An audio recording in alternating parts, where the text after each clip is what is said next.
তাদের সবার মধ্যে একটা ইউনিটির কথা ছিল, কিন্তু আমরা ধর্মতাত্ত্বিকভাবে এবং পলিটিক্যালি আমরা বিভিন্ন দলে বিভক্ত এবং আপসের মধ্যে মিল মহব্বত কম।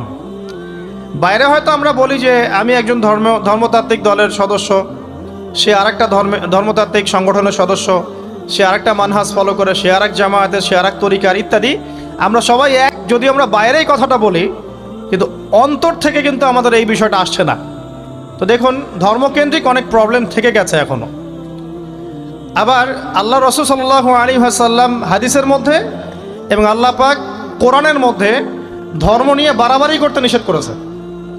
ধর্ম নিয়ে বাড়াবাড়ি করো না, তোমরা নিজেদের ধর্ম পালন করো।